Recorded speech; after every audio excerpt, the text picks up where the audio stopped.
और अब देखिए 20 मिनट में 20 बड़ी खबरें। To increase the rebate limit to 7 lakh in the new tax regime. देश की वित्त मंत्री निर्मला सीतारमण ने संसद में मोदी सरकार के दूसरे कार्यकाल का अंतिम पूर्ण बजट पेश किया। इस चुनावी साल में मोदी सरकार ने नौकरी पेशा वर्ग को बड़ी राहत दी। अब नई कर व्यवस्था के तहत 7 लाख तक की सालाना आय टैक्स फ्री हो गई है। ये छूट पहले 5 लाख तक थी। पुरानी कर व्यवस्था के तहत कर छूट की सीमा अब 2.5 लाख से बढ़ाकर 3 लाख कर दी गई। वहीं टैक्स स्लैब में भी बदलाव हुआ है। इसके साथ ही उन्होंने पुरानी टैक्स व्यवस्था खत्म करने का ऐलान किया। इनकम टैक्स की नई दरों के अनुसार 3 लाख तक सालाना कमाई पर अब कोई टैक्स नहीं लगेगा। वहीं 3 से 6 लाख सालाना कमाई पर 5%, 6 से 9 लाख की सालाना कमाई पर 15%, 12 से 15 लाख कमाई पर 20% और 15 लाख से ज्यादा कमाई पर 30% टैक्स वसूला जाएगा। बजट 2023 में नरेंद्र मोदी सरकार के इनकम टैक्स स्लैब में बदलाव के बाद मिडिल क्लास और नौकरी पेशा लोगों को काफी राहत मिली है।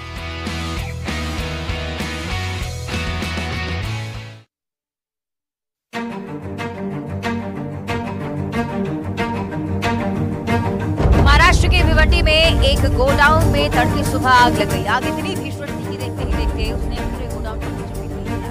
आग की लपटें कई किलोमीटर दूर तक दिखाई दे रही थी। लोगों ने जैसे ही गोडाउन में आग लगने देखी तुरंत ही फायर ब्रिगेड की टीम को सूचना दी। घटना की जानकारी मिलते ही घटनास्थल पर तत्काल गाड़ी पहुंची। करीब 3 घंटे की कड़ी मेहनत के बाद आग पर काबू पा लिया। हालांकि आग किस वजह से लगी थी इसका अभी तक नहीं पता चला। वहीं आग का रूप इतना विकराल हुई काबू बच गए और कोई परेशानी नहीं, लेकिन हाँ लाखों रुपए का माल भी जला। हालांकि सुरक्षा के चलते टॉरेंट पावर ने इलाके की बिजली काट दी। आपको बता दें कि कोका कंपाउंड इलाके में कई बड़े गोडाउन है। पावर कारखाने का ऑयल, भंगार, लोचन, चिमनी, भुट्टा और केमिकल के ड्रम जमा करके रखे जाते। सागर के बंडा से एक अजीबोगरीब तस्वीर देखने को मिली, जिसे देखकर सभी चौंक गए। यहाँ एक बोरवेल में पानी की जगह आग निकलने लगी, जिसके बाद मौके पर हड़कंप मच गया। बताया जा रहा है मुड़िया गांव में एक किसान ने पानी के लिए बोरवेल खनन कराया था।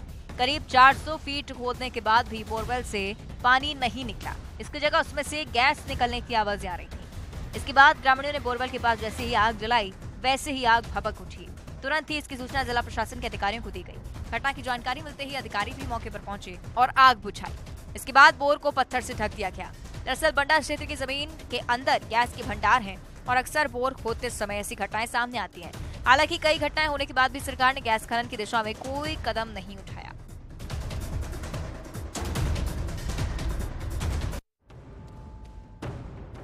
चोरी की ये तस्वीर उज्जैन से आई है, जहां कूड़ा चुनने वाली 2 महिलाओं ने ज्योतिषी पंडित आनंद शंकर व्यास के बेटे के घर पर चोरी की घटना को अंजाम दिया। महिलाओं ने यहां से 40 किलो पित्तल के बर्तन उड़ा लिए और चोरी की ये घटना कैमरे में कैद हो गई। सीसीटीवी फुटेज में साफ दिख रहा है कि दोनों महिलाएं कूड़ा चुनते चुनते निर्माणाधीन घर में घुसती हैं। पहले तो वो उधर उधर देखती हैं, तसल्ली करती हैं कि कोई आसपास नहीं है, और जब दोनों को इस बात की तसल्ली हो जाती है, दोनों घर के अंदर पहुंचती हैं और फिर दिन दहाड़े 10 पीतल की थाली, 4 पीतल के हंडे लेकर फरार हो जाती हैं। घटना की जानकारी लगते ही घर के मालिक ने थाने में आवेदन दिया। साथ ही पुलिस को सीसीटीवी फुटेज भी दी गई है। एएसपी अभिषेक आनंद ने कहा है कि मामले की जांच की जा रही है, महिलाओं की तलाश जारी है।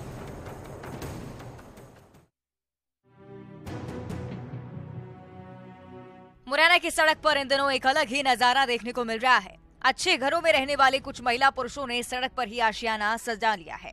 महिलाओं के साथ छोटे छोटे बच्चे भी यहाँ रह रहे हैं। खाना पीना सोना सब यही हो रहा है। आप भी सोच रहे होंगे कि आखिर सभी इस ठंड में ऐसी सड़क पर क्यों रह रहे हैं। दरअसल मध्य प्रदेश लघु वेतन कर्मचारी अपनी मांगों को लेकर पिछले कई दिनों से धरने पर बैठे हैं। नेहरू पार्क के सामने महिला और पुरुष कर्मचारी 12 दिनों से रात और दिन लगातार धरने पर हैं।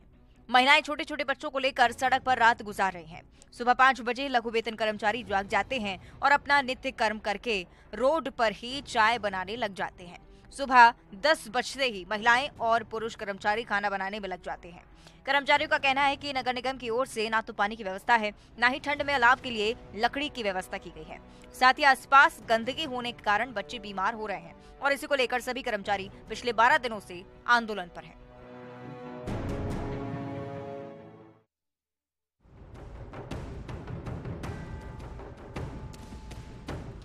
जनहित के लिए सरकार हर बार नई नई योजना लेकर आती है, लेकिन विभागों की लापरवाही के कारण इसका फायदा जिन्हें मिलना चाहिए उन्हें नहीं मिल पाता।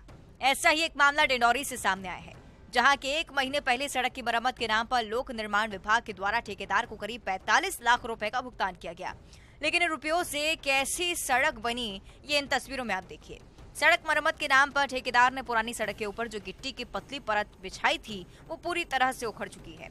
सड़क की मरम्मत में गुणवत्ता का कितना ख्याल रखा गया है, इसका अंदाजा इस बात से लगाया जा सकता है कि हाथ लगाने मात्र से सड़क को उखाड़ा जा सकता है। स्थानीय जनप्रतिनिधि तो इस बात पर अचंभित हैं कि जब सड़क की हालत सालों से खराब थी तब लोक निर्माण विभाग के द्वारा मरम्मत नहीं कराई गई, और जब सरकार ने इस मार्ग को प्रधानमंत्री ग्रामीण सड़क योजना के तहत करीब 2.5 करोड़ की लागत से बनाने की स्वीकृति दे दी, तब आनन फानन में मरम्मत के नाम पर लाखों रुपए खर्च कर दिए गए। और अब इस मामले में ग्रामीण लोक निर्माण विभाग के अफसरों और ठेकेदारों पर भ्रष्टाचार के आरोप लग रहे हैं।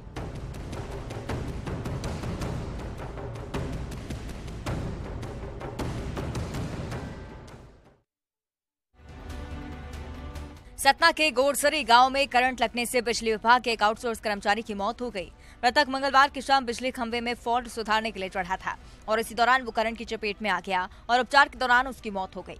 मृतक की मौत के बाद आज उसके परिजन और ग्रामीण लामबंद होकर सड़क पर उतर आए। मौत के बाद परिजनों ने रामनगर अमरपाटन मार्ग पर चक्का जाम कर दिया और 50 लाख का मुआवजा सहित बेटे को नौकरी देने की मांग करने लगे। चक्का जाम के कारण करीब 3 घंटे तक सड़क जाम रहा और इस दौरान कोई भी वाहन वहां से आ जा ना सका। राहगीर और कॉलेज जाने वाले छात्र छात्राएं सबसे ज्यादा परेशान हुए। जाम में एम्बुलेंस तक फंस गई थी। चक्का जाम की जानकारी मिलते ही पुलिस और प्रशासनिक अमला घटनास्थल पर पहुंचा, परिजनों को समझाया और काफी समझाने के बाद आक्रोशित लोग जाम खोलने को राजी हुए।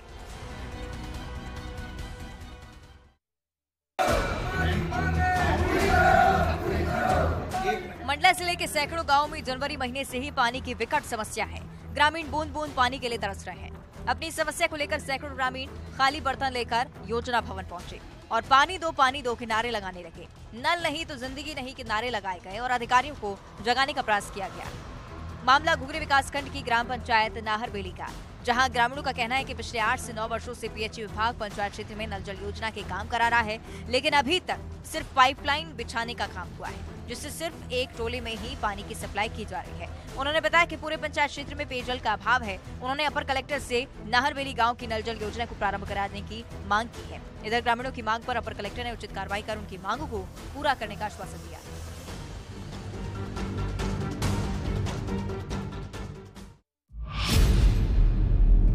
प्रदेश में इन दिनों मामा का बुलडोजर पूरे जोरों शोरों से चलाया जा रहा है। प्रशासन की ओर से आए दिन अवैध अतिक्रमण के खिलाफ कार्रवाई की जा रही है। ताजा तस्वीर सीहोर के छवर तहसील की है, जहां के भावखेड़ी गांव में जिला प्रशासन ने अतिक्रमण पर बुलडोजर चलाया है। राजस्व और पुलिस की संयुक्त टीम ने गांव में चिन्हित किए गए लगभग 165 पक्के मकानों को ध्वस्त करने की कार्रवाई शुरू की। इन पक्के अतिक्रमण को हटाने के लिए जेसीबी का पंजा चलवाया गया, जहां एमपीआरडीसी ने अमलाहा में धानंदा बाईपास सड़क की निर्माण प्रक्रिया शुरू की और इसी के तहत इस गांव में 165 पक्के मकान चिन्हित किए गए, जिन्हें ध्वस्त किए जाने की कार्रवाई युद्ध स्तर पर शुरू की गई।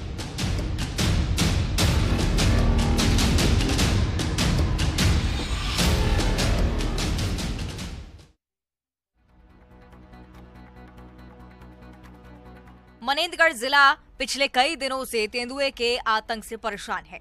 वन परिक्षेत्र कुमारपुर में तेंदुए के हमले से 3 ग्रामीणों की मौत हो चुकी है।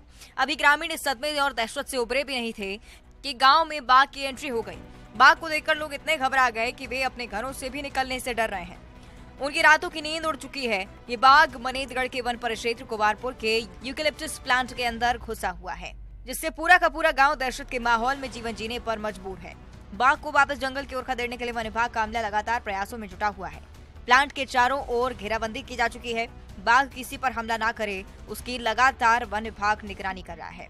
वहीं ग्रामीणों के द्वारा भी बाघ को जंगल की ओर खदेड़ने का प्रयास किया जा रहा है। हालांकि अब तक वन विभाग को इसमें सफलता नहीं मिली है।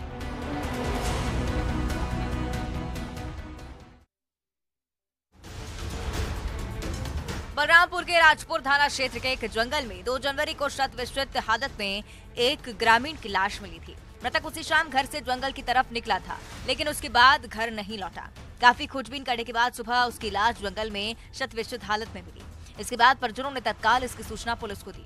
मौके पर पहुंची पुलिस की टीम ने पहले मर्ग कायम किया और फिर फोरेंसिक की टीम भी घटनास्थल पर पहुंची। पीएम रिपोर्ट मिलने के बाद पुलिस को पता चला कि मृतक की लात मुक्के से पीटकर हत्या की गई। मामले में पहले तो पुलिस ने ग्रामीणों से पूछताछ की, परिजनों के बयान दर्ज किए, लेकिन कुछ खास सफलता हासिल नहीं हुई। फिर मृतक का कॉल डिटेल निकाला गया और इस दौरान पुलिस को पता चला कि मृतक का उसके ही सगे भांजे के साथ जमीन का विवाद था। घटना से एक दिन पहले भी उसकी मामा के साथ कहासुनी हुई थी और इससे वो गुस्से में था। उस शाम जब मृतक जंगल की तरफ गया तो आरोपी ने मोटरसाइकिल से उसका पीछा किया और फिर उसकी हत्या कर बड़ी ही सावधानी से घर वापस आ गया। फिलहाल पुलिस ने मामले में आरोपी को गिरफ्तार कर लिया है, आगे की कार्रवाई भी शुरू कर दी है।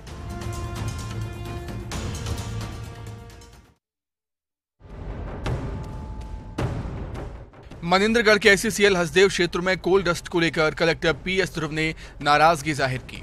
पैदल निरीक्षण पर निकले कलेक्टर ने वेस्ट झारखंड कालरी से निकलने वाले कोयले के डस्ट को देखा और मौके पर ही काली प्रबंधन को बुलाकर फटकार लगा दी। दरअसल एससीसीएल कोयले का उत्पादन तो करता है, लेकिन इस दौरान पानी का छिड़काव नहीं करता, जिससे लोगों को डस्ट से दो चार होना पड़ता है। इस वजह से कई तरह की बीमारियां भी होती हैं। इस तरह की मिल रही शिकायतों के बाद खुद कलेक्टर पैदल सड़कों पर निकले और एससीसीएल की खदान तक पहुंचे। यहां निरीक्षण करने के बाद उन्होंने प्रबंधन को पानी का छिड़काव नियमित रूप से करने की बात कही। साथ ही आसपास रह रहे लोगों को यह आश्वासन भी दिया कि उन्हें डस्ट से राहत मिलेगी।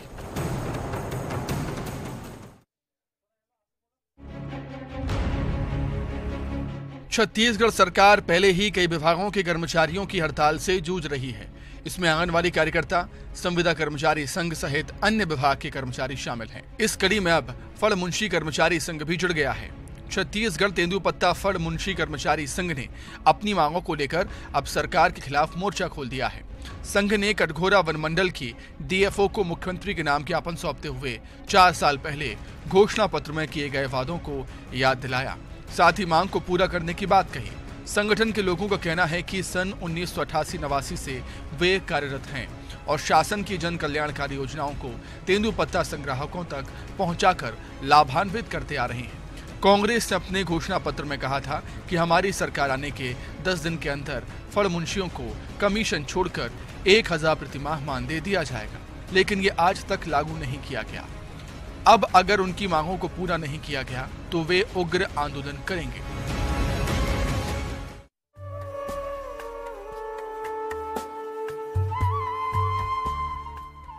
बारह ज्योतिर्लिंग में से एक उज्जैन के महाकालेश्वर मंदिर में हर कोई बाबा महाकाल का आशीर्वाद लेना चाहता है। फिर चाहे वो नेता हो या अभिनेता, अमीर हो या गरीब, हर कोई बाबा के दर्शन पाने के लिए आतुर रहता है। ऐसे में आज छोटे पर्दे की प्रसिद्ध अभिनेत्री और घर घर में अनुपमा के नाम से मशहूर रूपाली गांगुली उज्जैन पहुंची और बाबा महाकाल की सुबह होने वाली भस्म आरती में शामिल हुई। भस्म आरती के बाद रूपाली ने गर्भगृह में जाकर भगवान महाकाल का पूजन अभिषेक कर आशीर्वाद दिया। मंदिर से बाहर आने के बाद रूपाली ने मीडिया से बात करते हुए बताया कि वो पहली बार 2020 में बाबा की भस्म आरती में शामिल हुई थी। भस्म आरती के बाद बाहर निकली और बाबा महाकाल के आशीर्वाद से सीरियल अनुपमा का ऑफर आया था। 1 साल से आने की कोशिश कर रही थी और अब जाकर महाकाल भगवान का बुलावा आया है और बाबा ने उन्हें बिना मांगे सब दिया।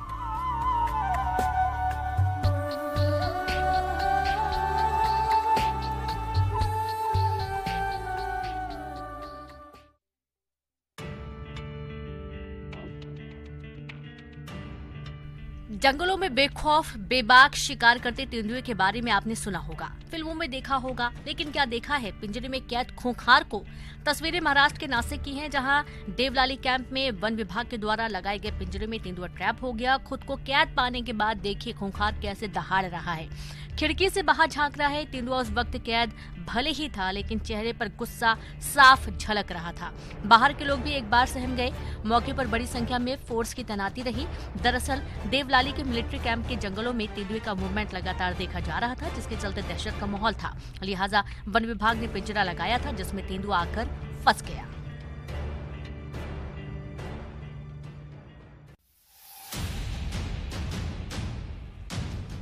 जहां भगवान श्री राम वनवास के समय भाई लक्ष्मण और माता सीता के साथ समय व्यतीत किए थे, वो धरती अपने आध्यात्मिक, पौराणिक एवं ऐतिहासिक महत्व को आज भी संजोए हुए है। चित्रकूट की धरती कई रहस्यों से भी भरी पड़ी है। चित्रकूट में एक विशाल गुप्त गुफा गोदावरी के पास मिली है, जो काफी रहस्यमयी है। इस गुफा को लेकर लोगों के बीच कौतूहल बना हुआ है। चित्रकूट में मिली यह गुफा काफी लंबी चौड़ी है। गुफा के अंदर नक्काशी और दीवारों पर भित्ति चित्र भी मिले हैं। ग्रामीणों की सूचना पर प्रशासन भी मौके पर पहुंचा है। खुद एसडीएम गुफा के अंदर करीब 20 फीट तक गए। उन्होंने बताया कि गुप्त गोदावरी में मिली इस गुफा की जानकारी वन विभाग और पुरातत्व विभाग को दी गई है। जल्दी से संरक्षण करने की दिशा में काम किया जाएगा।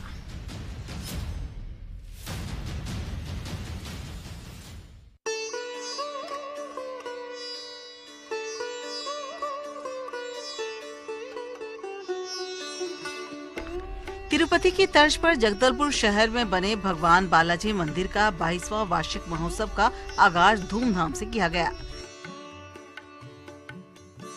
31 फरवरी से लेकर 4 फरवरी तक बालाजी मंदिर में विशेष पूजा अर्चना की जाएगी। आंध्र प्रदेश से आए पंडितों ने मंदिर परिसर स्थित यज्ञशाला में वास्तु योगेश्वर ब्रह्म मंडप, आराधना और अग्नि प्रतिष्ठापना की स्थापना की। श्री वेंकटेश्वर स्वामी जी के काष्ठ निर्मित परिक्रमा रथ की पूजा संपन्न की गई। सभी देवी देवताओं को रथारूढ़ कर शहर में भगवान बालाजी की भव्य शोभा यात्रा निकाली गई। इस महोत्सव को लेकर भव्य तैयारी की गई है। मंदिरों को फूल मालाओं से सजाया गया है, जिसकी खूबसूरती आकर्षित कर रही है। आपको बता दें कि इस मंदिर की स्थापना साल 1998 में हुई थी। इस मंदिर में छत्तीसगढ़ के अलावा ओडिशा, तेलंगाना, आंध्र प्रदेश, महाराष्ट्र और अन्य राज्यों से श्रद्धालु पहुंचते हैं।